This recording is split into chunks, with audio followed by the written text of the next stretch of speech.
அந்த நாளிலிருந்தே இயேசு வருவார், இயேசு வருவார், இயேசு வந்துருவாரு, இதோ வானத்துல வந்துருவாரு அப்படின்னு சொல்லி நிறைய பேர் பிரசங்கம் பண்ணாங்க.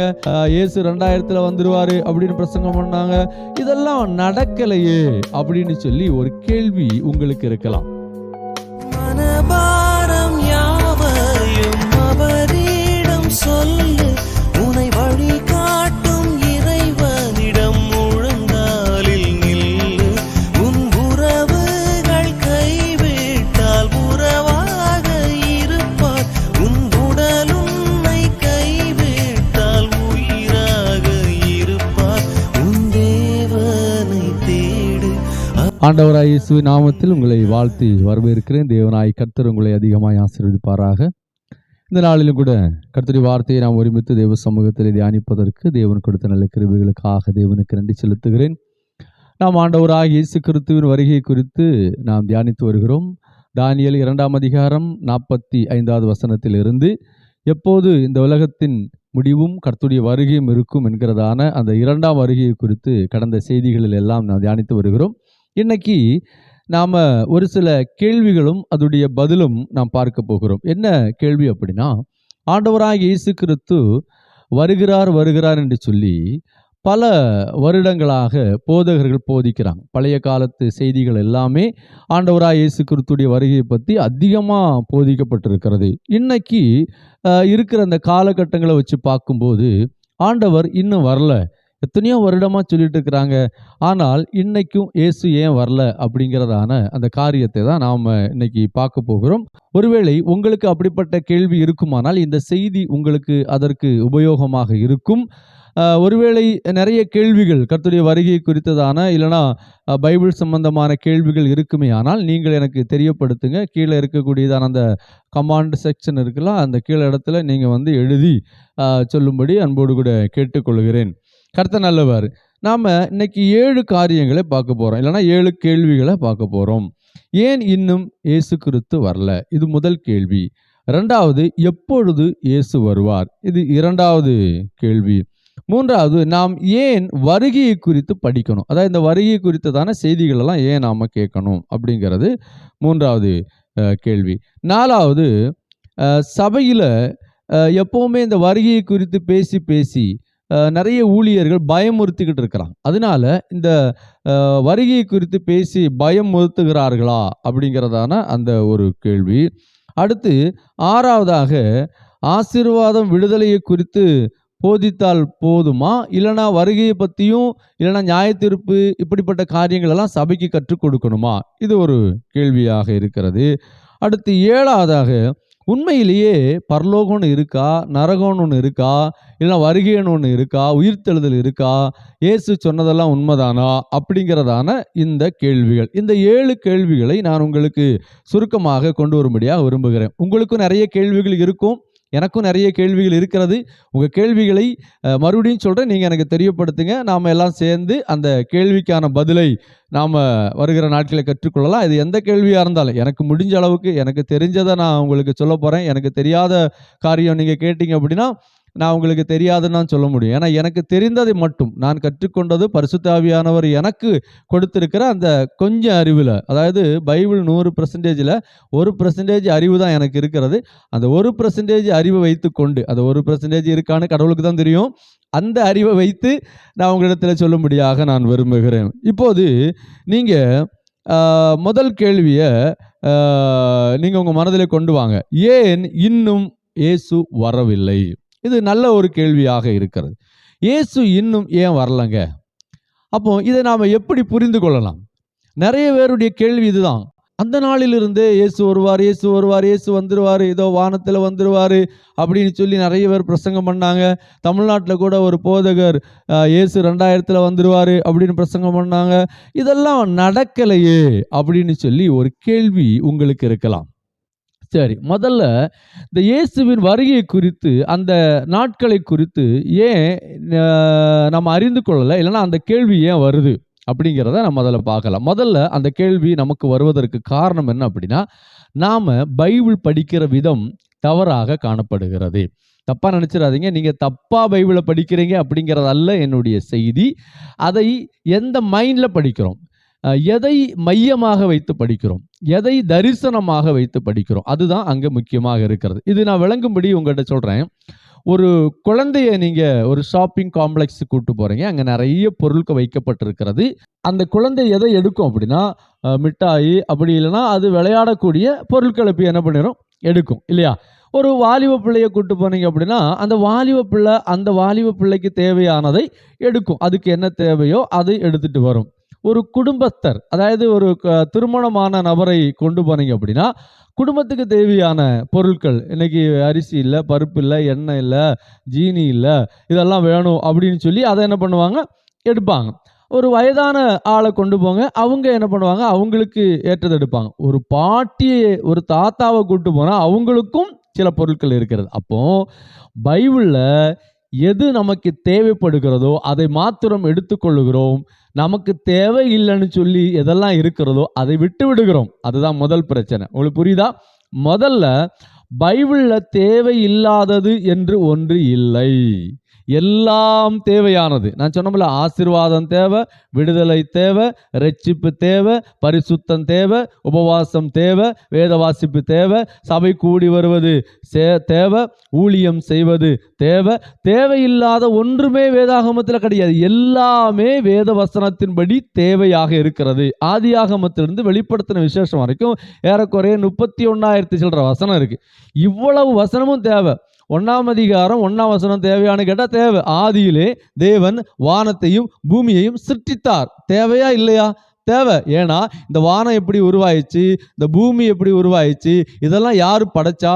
விஞ்ஞானம் சொல்லுது ஏதோ ஒரு வெடிப்புனாலே உண்டானது, அந்த வெடிப்புனால தான் எல்லாம் உண்டாகி அப்புறம் பரிமாண வளர்ச்சினால தான் இன்னைக்கு இருக்கக்கூடிய மனிதர்கள், மிருக ஜீவன்கள், இன்னைக்கு இருக்கிற உலகெல்லாம் இருக்கு அப்படின்னு அவங்க சொல்றாங்க இல்லையா? அப்போ பைபிள் தெளிவாக சொல்லுகிறது, வானத்தையும் பூமியையும் ஆண்டவர் தான் படைச்சார். அப்போ அந்த வசனம் வேண்டாம்னு நம்ம சொல்ல முடியுமா? எல்லா வசனமும் நமக்கு தேவைப்படுகிறது. ஆதியாகமத்தில் ஆதியிலே என்று ஆரம்பிக்கிறதான வசனம், கடைசி வசனம் நீங்க பார்த்தீங்க அப்படின்னா வெளிப்படுத்தின விசேஷத்தில் ஆமேன் என்று முடியுது. ஆமேனுக்கு அர்த்தம் என்ன? அப்படியே ஆக கடவுதுன்னு அர்த்தம். அப்படின்னா இந்த 31,000 சில்லற வசனங்களும் அப்படியே ஆக கடவுது. அதில் ஒன்று கூட வேண்டாம், இல்லை இது கொஞ்சம் போதும், இது கொஞ்சம் எடுத்துக்கிடலாம் அப்படின்னு நம்ம என்ன பண்ண முடியாது, எடுக்கவே முடியாது. இப்போ ஒரு டாக்டர்கிட்ட போனீங்கன்னா அவர் என்ன சொல்லுவார், நீங்கள் இது மொத்தமாக எடுக்கணும்னு இல்லை, கொஞ்சம் கொஞ்சமாக எடுத்துக்காங்க அப்படிம்பாங்க. அப்படியெல்லாம் கிடையாது, மொத்தமாக எடுத்து ஆகணும். பைபிளுக்கு ஆப்ஷன்ஸ் கிடையாது. அதாவது தெரிந்து கொள்ள முடியாது. ஒரு 3 வசனத்தை எடுத்துக்கிட்டு இந்த வசனத்தை எடுக்கலாமா, இந்த வசனத்தை எடுக்கலாமா, இந்த வசனம் எடுக்கலாம், ABC இது 3ல் எதில் எடுக்கலாம்? ஓகே, சி கொஞ்சம் எனக்கு பரவாயில்ல, அப்படி சி எடுக்கலாமா? இல்லை, ஏயும் எடுக்கணும், பியும் எடுக்கணும், சியும் எடுக்கணும், எல்லாமே எடுக்கணும். அப்போ எல்லா வசனங்களையும் நாம் கடைபிடிக்க வேண்டும். நீ உதாரணமாக ஒரு விஷயம் சொல்கிறேன். சத்துருவை நேசி அப்படின்னு ஒரு வசனம் இருக்கு, எல்லாருக்கும் தெரிஞ்ச வசனம், பைபிளுடைய முக்கியமான வசனம் அது. அப்போ சத்துருவை நேசித்தே ஆகணும். இல்லை அதெல்லாம் கொஞ்சம் கஷ்டங்க, அதெல்லாம் செய்ய முடியாது அப்படின்னு விட்டு போக முடியாது இல்லையா?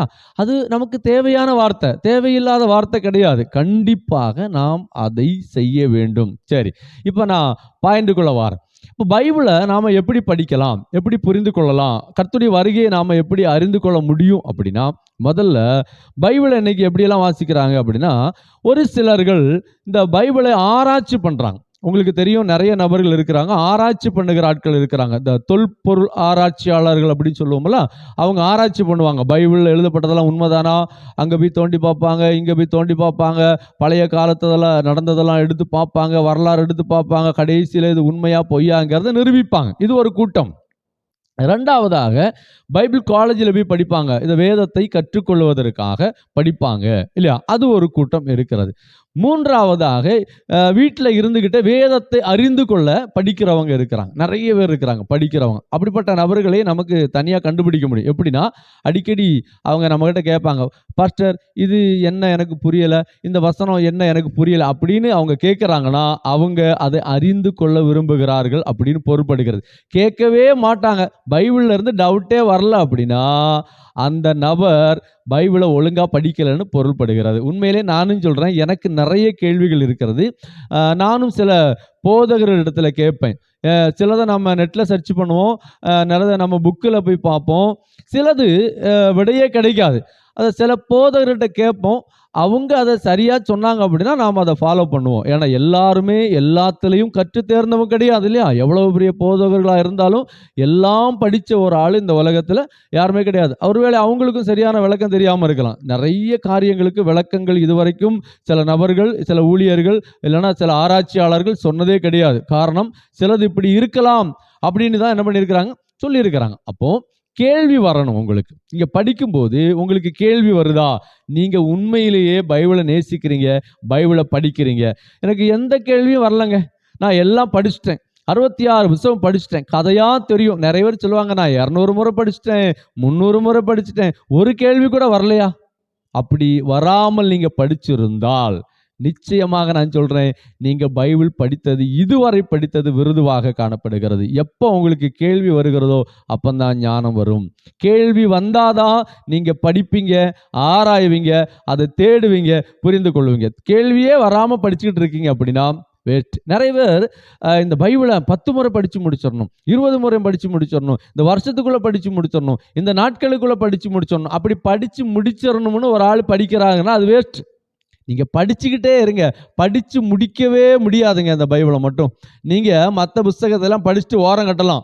நீங்கள் +2 படிக்கிறீங்களா, ஓரம் கட்டலாம். அது மாதிரி ஏதாவது படிக்கிறீங்களா, ஓரம் கட்டலாம். ஆனால் வேதாகமத்தை ஒருவர் சாகும் வரை படித்தாலும் எனக்கு இன்னும் அது தெரியலையேன்னு தான் மறிப்பார். ஏன் தெரியுமா? இந்த வேதாகமத்தில் எழுதப்பட்டிருக்கிற காரியங்கள் அவ்வளவு இருக்குங்க. அது கொஞ்சம் நஞ்சம் கிடையாது. உங்களாலேயும் முடியாது, இந்த உலகத்தில் இருக்கிற எந்த பைபிள் காலேஜினாலையும் முடியாது. எல்லாராலும் ஆராய்ந்து பார்க்கக்கூடிய ஒரு புஸ்தகமாக இருந்தாலும் எல்லாம் புரிந்து கொண்ட ஒரு நபர் இந்த உலகத்தில் யாருமே கிடையாது. அதனால இந்த பைபிளை படிக்கிற நீங்க ஒரு காரியத்தை நன்றாக புரிந்து கொள்ள வேண்டும். உங்களுக்கு கேள்வி இருக்க வேண்டும். அப்படி கேள்வி இருந்தால் தான் நீங்கள் ஒழுங்காக படிக்கிறீங்கன்னு பொருள்படுகிறது. சரி, இன்னொரு கூட்டத்தார்கள் இருக்கிறாங்க. அது எப்படிப்பட்டவங்க அப்படின்னு கேட்டிங்கன்னா, இந்த காலையில் எழும்புற உடனே பைபிள் எடுத்து அப்படியே திறந்துட்டு ஒரு வசனத்தை வாசிக்கிறது. இன்னைக்கு கடவுள் இதான் பேசிட்டார் அப்படின்னு சொல்லி அதை எடுத்துட்டு ஓடுவாங்க. ஒரே வசனம் தான் வாசிப்பாங்க. அது மாதிரி சாயங்காலம் ஒரு வசனம் வாசிப்பாங்க. எந்த பிரதிபலனும் இல்லை. அடுத்து இன்னொரு கூட்டத்தார் இருக்கிறாங்க. அவங்க எப்படின்னு கேட்டிங்கன்னா, குடும்பமாக உட்காந்துட்டு ஒரு சங்கீதத்தை வாசிப்பாங்க. இந்த சங்கீதத்தை தவிர வேற ஒன்றுமே தெரியாது. சங்கீத ஆராதனை யார் சபை கொண்டு வந்தாங்கன்னு தெரியல. ஓகே, சங்கீத ஆராதனைனால சங்கீத விளக்கம் நடக்கட்டும், பரவாயில்ல. ஆனால் இந்த சங்கீதத்தையே படிச்சுட்டு இருக்குது. பாருங்க, நம்ம பழைய ஏற்பாடின் உபதேசகர்கள் அல்ல, புதிய ஏற்பாடின் உபதேசகர்கள். பழைய ஏற்பாடை பேசக்கூடாதுன்னு சொல்லலை. அதில் இருக்கிற காரியங்கள் எல்லாம் நாம் பேசணும், அதை தியானிக்கணும், அதை போதிக்கணும். ஆனால் எப்போ பார்த்தாலும் சங்கீதம் சங்கீதம் சங்கீதம் சங்கீதம், எந்த செய்தி எடுத்தாலும் சங்கீதம். சங்கீதத்திலே ஓடுற ஆட்கள் இருக்கிறாங்க, சங்கீதக்காரர்கள். பாருங்க, ஒரு சங்கீதத்தை படிப்போம், ஜெபம் பண்ணுவோம், முடிஞ்சு போச்சு. அதில் என்ன எழுதி இருந்துச்சு, அந்த வசனம் ஞாபகம் இருக்கா, அதில் என்ன சொல்லப்பட்டிருக்கு, இல்லைனா இதில் நான் இதை கடைப்பிடிக்கிறேன், ஐயோ நான் இதை கடைப்பிடிக்கலையே அப்படின்னு உணர்வு வருகிறதா? அங்கே தான் நீங்கள் உண்மையிலே படிக்கிறீங்க. அடுத்து இன்னொரு கூட்டத்தார்கள் வாக்குத்தத்தங்களுக்காக படிக்கிறவர்கள். கர்த்தர் இன்னைக்கு ஒரு வாக்குத்தத்தம் கொடுத்துட மாட்டாரா? ஒரு வசனத்தை இல்லைன்னா ஒரு அதிகாரத்தை படிச்சுட்டு வந்துட்டு கர்த்தர் இன்னைக்கு வாக்குத்தத்தம் கொடுத்தார், வாலாக்காமல் தலையாக்குவேன்னு சொல்லியிருக்கிறார். இந்த வாக்குத்தத்தம் சரி சொல்லியிருக்கிறாரு, தலையா மாத்திட்டார் ஆண்டவர். இன்னும் வாளாதான் இருக்கிறேன், ஏன் தலையாகல? மேல ஒரு வசனம் இருக்கு, இன்று நான் உனக்கு விதிக்கிற உன் தேவனாகிய கர்த்தருடைய கட்டளைகளின் படியெல்லாம் செய்ய நீ கவனமா இருக்கும்படிக்கு. புரியுதா உங்களுக்கு? அந்த வசனத்தை விட்டுரும், அதுக்கப்புறம் இருக்கிற வாக்குத்தத்தங்களை தான் பிடிச்சிரும். நீங்க உபாகமம் 28ஆம் அதிகாரம் படிச்சு பாருங்க. அதுல என்ன எழுதப்பட்டிருக்கு அப்படின்னா, மேக்சிமம் எச்சரிப்பை பத்தி தான் எழுதியிருக்கு. கொஞ்சம் ஒரு 13 வசனம் நினைக்கிறேன். அந்த 13 வசனத்துல மாத்திரம்தான் ஆசீர்வாதம் ஆசீர்வாதம் அப்படின்னு எழுதியிருக்கும். மிச்சம் இருக்கிற இடங்களில் எல்லாம் சாபம் அப்படின்னு தான் எழுதியிருக்கும். சரி பாருங்க, அப்ப இப்படி ஒரு கூட்டத்தார் இருக்கிறாங்க. இது ஒரு நபர்கள். அவங்க பைபிளை நீங்க எடுத்து பாருங்க, எல்லா இடத்துலையும் டிக் பண்ணி வச்சிருப்பாங்க. எந்த இடத்துல வச்சிருப்பாங்க தெரியுமா? ஆண்டவர் தாரேன்னு சொன்னாரு, ஆண்டவர் விடுவிக்கன்னு சொன்னாரு, ஆண்டவர் இன்னைக்கு அதை செஞ்சிருவாரு, உன்னை வாலாக்காமல் தலையாக்கிடுவாரு, அப்படி ஆக்கிடுவாரு, இப்படி ஆக்கிடுவாரு. இப்படிப்பட்ட வசனங்கள் மட்டும் அவங்க மைண்ட்ல இருக்கும், பாக்கி எதுவுமே இருக்கு. ஒருத்தர் அண்டர்லைன் பண்றாருன்னா என்ன பொருள்? அதை ரொம்ப விரும்புகிறார் அப்படின்னு அர்த்தம். இல்லைன்னா அதை தான் விரும்புகிறார்னு பொருட்படு. அதுதான் முக்கியம். ஒருத்தர் அண்டர்லைன் பண்ணி வச்சிருக்கிற காரியம் தான் என்னது? ஒரு புக்கை நீங்கள் படிச்சுட்டு இருக்கிறீங்க அப்படின்னா நீங்கள் ஏன் அண்டர்லைன் பண்ணுறீங்க? அது ரொம்ப முக்கியமானதுங்க, அதனால தான் அதை அண்டர்லைன் பண்ணி வச்சிருக்கிறேன், மறந்துடக்கூடாது. அப்படி தானே? அப்போ பைபிளில் நான் படிக்கும்போது நமக்கு எது ரொம்ப முக்கியம்? என்னத்தை உண்போம், என்னத்தை உடுப்போம், என்னத்தை குடிப்போம், நாளைக்காக என்ன பண்ணுவோம், அடுத்த நாள் என்ன பண்ணுவோம், அடுத்த வருஷம் என்ன பண்ணுவோம், இதே தான். இது ஒரு பிரச்சனை. அடுத்து பார்த்தீங்க அப்படின்னா வாக்குத்தத்தங்கள் இன்னொரு பகுதி இருக்கு. 1ஆம் தேதி ஆனால் வாக்குத்தத்தம், அடுத்து வருடப்பிறப்பு வாக்குத்தத்தம். நான் தப்பாக சொல்லலை, நல்லது தான். புசித்தாலும் குடித்தாலும் தேவனுடைய நாம மகிமைப்படும்படி நீங்கள் காரியங்களை செய்கிறீங்க, ரொம்ப நல்லது. ஆனால் இந்த 1ஆம் தேதி வாக்குத்தத்தம், அதுக்கப்புறம் என்னது வருடப்பிறப்பு 1ஆம் தேதி வாக்குத்தத்தம், இது தவறா ரைட்டா அப்படின்னு கேட்டிங்கன்னா பைபிள் படி தவறு. நாள் பார்க்கக்கூடாதுன்னு ஆண்டவர் சொல்லியிருக்கிறார். நேரங்களையும் காலங்களையும் படைச்சிருக்கிறவர் ஆண்டவர். அவர் எல்லாவற்றையும் நல்லா தான் படிச்சிருக்கிறார். 1ஆம் தேதி எப்படி நல்ல நாளாக இருக்கிறதோ அதுபோல 31ஆம் தேதி வரைக்கும் எல்லா நாளும் நல்ல நாள். 1ஆம் தேதி மட்டும்தான் ஆண்டவர் பேசுவாரா? 2ஆம் தேதி பேச மாட்டாரா? 3ஆம் தேதி பேச மாட்டாரா? 5ஆம் தேதி பேச மாட்டாரா? 10ஆம் தேதி பேச மாட்டாரா? இல்லை 10ஆம் தேதி வாக்குத்தத்தம் கிடைக்காதா? பாருங்க, மக்கள் எவ்வளவு வேதவசன அறிவில்லாமல் வாழ்ந்து கொண்டு இருக்கிறாங்க. வாக்குத்தத்தம் பேசுகிற, வாக்குத்தத்தம் கேட்கிறேன்னு அவங்கள தப்பாக சொல்லலைங்க. தயவு செய்து ஒரு விஷயத்தை புரிஞ்சுக்காங்க. அப்படி ஒரு ஒரு உபதேசம் பைபிளில் கிடையாது. இது குறி சொல்கிற மாதிரி இருக்கு. நல்லா கவனிங்க. இந்த 1ஆம் தேதி நம்ம இந்த சர்ச்சில் எல்லாம் என்ன பண்ணுறோம், அந்த வாக்குத்தத்த அட்டை எடுக்கிறோம். நீ ஜோசியக்காரங்கிட்ட போனீங்கன்னா கிளி ஜோசியக்காரன் ஒருத்தன் இருப்பான். அங்கே போய் உட்கார்ந்தோன்னே அவன் சொல்லுவான், இன்னைக்கு சாருக்கு ஒரு நல்ல சீட்டு எடுத்து போடு அப்படின்னா அது ஒரு சீட்டை தூக்கிட்டு வரும். அது இயேசுவின் படத்தை தூக்கிட்டு வந்துச்சுன்னா இயேசு உன்னை ஆசீர்வதிப்பார். இதுதான் நடந்துகிட்டு இருக்கு இன்னைக்கு. வாக்குத்தத்தங்கள் எல்லாம் உங்களுக்கு தாங்க, எனக்கு தாங்க. எல்லா வாக்குத்தத்தம் அந்த ஒன்று போதுமா? அந்த ஒரு மாசம் ஆண்டவர் சொல்றாரு 66 புத்தகங்களிலும் என்ன சொல்லப்பட்டிருக்கிறது அப்படின்னு கேட்டீங்கன்னா, தேவனுடைய ராஜ்யத்துக்குள் ஒரு மனிதன் பிரவேசிப்பதற்கான வழி என்ன, அடுத்து அவன் எதை செய்யணும் எதை செய்யக்கூடாது, பூமியில எப்படி அவன் வாழணும் அவன் எப்படி வாழக்கூடாது. இப்போ பழைய ஏற்பாடு ஜனத்துக்கு கர்த்தர் 10 கட்டளை கொடுத்திருக்கிறார். அதை நீங்க நல்லா வாசிச்சு தியானம் பண்ணி பாருங்க. 2 காரியம் அதுல சொல்லப்பட்டிருக்கு. முக்கியமான மைய கருத்து 2. ஒன்று, கடவுளோடு கூட உங்களுடைய உறவு எப்படி இருக்கணும், நீங்க கடவுள் முன்னாடி எப்படி வாழணும். 2வது, மனிதனோடு கூட உங்க உறவு எப்படி இருக்கணும், அவங்க கிட்ட நீ எப்படி வாழணும். புதிய ஏற்பாடுல வரும்போது 2 கற்பனை. முதலாவது தேவனிடத்தில் அன்பு கூற வேண்டும், 2வது நம்முடைய சகோதரிடத்திலே அன்பு கூற வேண்டும். இதுதான் கட்டளை. புரியுதா உங்களுக்கு? அப்போ பைபிளில் எழுதப்பட்டிருக்கிறது எல்லாமே எதை மையமாக வைத்து எழுதப்பட்டிருக்கு அப்படின்னா, பரலோக ராஜ்யத்தை மையமாக வைத்து தான் எழுதப்பட்டிருக்கிறது. ஆதியாமத்திலிருந்து வெளிப்படுத்தின விசேஷம் வரைக்கும் ஒரு காரியம் நடக்குது. கிளைமாக்ஸ் அப்படின்னு சொல்றோம்னா என்ன?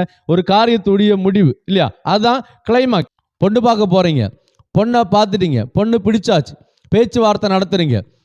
பொண்ணுக்கு என்னென்ன கேரக்டர் இருக்கு, பையனுக்கு என்னென்ன கேரக்டர், இதெல்லாம் நம்ம பார்க்குறோம். இதெல்லாம் பார்த்த பிற்பாடு ஓகே பரவாயில்ல, இந்த பொண்ணும் இந்த பையனும் சேர்ந்து வாழ்ந்தா நல்லா இருக்கும் அப்படின்னு தீர்மானத்துக்கு வந்த உடனே நிச்சயதார்த்தம் பண்றாங்க. உடனே கல்யாணம் நடக்காது, சில நாட்கள் ஆன உடனே கல்யாணம் நடக்கிறது. அந்த இடைப்பட்ட காலத்துல பொண்ணு மேல தப்பு வந்தாலோ பையன் மேல தப்பு இருந்தாலோ மேரேஜ் நிறுத்தப்படும். அப்போ ஒரு தரிசனம் அவங்களுக்கு இருந்துச்சு. என்ன தரிசனம் அப்படின்னா அந்த திருமணம். அப்ப அது எப்ப நடக்குது? அந்த மணவரையில உட்கார்ந்து கிறிஸ்தவ முறைப்படியானால் பைபிள் மாற்றி அங்கே கொடுக்கப்பட்டிருக்கிறதான அந்த ரெஜிஸ்டர் புக்கில் கையெழுத்து போட்ட அடுத்த செகண்டில் இருந்து அவர்கள் இருவரும் கணவனும் மனைவியாக மாற்றப்படுகிறார்கள். அது வரைக்கும் அவங்க மாறல இல்லையா? அப்போ மையக்கருத்து என்ன? திருமணம். அப்போ திருமணத்திற்காக என்னெல்லாம் பண்ணணும்? பொண்ணு பார்க்கணும், விசாரிக்கணும், பொண்ணுக்கு ஏற்றபடி பையன் இருக்கணும், பையனுக்கு ஏற்றபடி பொண்ணு இருக்கணும், அவங்க உடன்படிக்கைகள் டீலெல்லாம் கரெக்டாக இருக்கணும். எல்லா விஷயமும் கரெக்டாக இருந்தால் மாத்திரம்தான் திருமணம் நடக்கும். அதுபோல தான் பைபிள் ஃபுல்லாகவே எப்படி நாம் வாழணும், எப்படி வாழ்ந்தால் தேவனுடைய ராஜ்யத்துக்கு போக முடியும், நாம் எல்லோரும் ஒரு காரியத்தை நன்றாக புரிந்து கொள்ள வேண்டும். பைபிள் என்கிறது தேவனுடைய ராஜ்யத்துக்கு கொண்டு போகக்கூடிய மேப்பு. இந்த மேப்பை கரெக்டாக ஃபாலோ பண்ணால் மாத்திரம்தான் நீங்கள் போய் எண்டு கிளைமாக்ஸில் முடிகிற இடத்துல தேவனுடைய ராஜ்யத்தில் அவருடைய கரத்தை பிடித்து அவருடைய மார்பிலை சாய்ந்து கொண்டு அவருடைய சமூகத்தில் இருந்து ஆண்டவரே உமக்கு நன்றி என்று சொல்லி அவருடைய சமூகத்தில் பாடி கர்த்தரை ஆராதிக்க முடியும். பிரியமான தேவனுடைய ஜனமே, அடுத்த செய்தியில் கர்த்தருடைய வார்த்தையை நாம் தியானிக்கலாம். நீ நல்லா கவனிங்க. இந்த 7 காரியங்களை சுருக்கமாக நாம் தியானிக்க போகிறோம். உங்களுடைய கேள்விகளை எனக்கு தெரியப்படுத்துங்க. இப்போது நாம் சொன்ன வார்த்தைகளில் ஏதாவது உங்களுக்கு சந்தேகம் இருந்தாலும் நீங்கள் என்கிட்ட கேள்வி கேட்கலாம், தைரியமாக கேட்கலாம். கர்த்தர் உங்களை ஆசீர்வதிப்பார். ஏன் இன்னும் இயேசு வரவில்லை? அப்ப இயேசு வரவில்லைங்கிறத நாம இன்னும் அதை குறித்ததான ஆலோசனையிலையும் யோசனையிலையும் இல்லைன்னா தேடலையும் இருக்கிறோம் அப்படின்னா பைபிளை நாம இன்னும் ஒழுங்கா படிக்கலன்னு தான் பொருள்படுகிறது. அதனால பைபிளை ஒழுங்காக வாசிக்க உட்காருங்க. உங்க கண்களுக்கு எது தெரியணும் தெரியுமா? என்ன மைண்ட்ல இருந்து அதை படிக்கணும்னு தெரியுமா? அது படிக்கும்போது நாம எப்படி பரலோகத்துக்கு போகலாம், பரலோகத்துக்கு போறதுக்கு இதெல்லாம் தடையா இருக்கா, இதெல்லாம் செய்யணுமா, இப்படி நீங்க படிச்சுட்டு போங்க. உங்களுக்கு தேவனுடைய ராஜ்யம் இல்லைன்னா கர்த்தருடைய வருகை எப்போது நடக்கும் என்கிற அந்த அறிவை தேவன் கொடுப்பார். நாளை மட்டும் பிக்ஸ் பண்ண முடியாது, தப்பா நினைச்சிடாதீங்க. இந்த நாள்ல இந்த நேரத்துல வருவார்னு யாரும் சொல்ல முடியாது. ஆனால் அறிந்து கொள்வார்கள், அறிகுறிகள் கொடுக்கப்படும். கர்த்தர் உங்களை ஆசீர்வதிப்பார். God bless you. ஜெபித்துக் கொள்ளுங்க. கர்த்தருடைய நாமம் மாத்திரம் மகிமைப்படட்டும். Praise the Lord, praise the Lord. ரட்சிப்புக்கு நாள் குறித்திடாதே, இன்றுதானே ரட்சணியன் நாளே.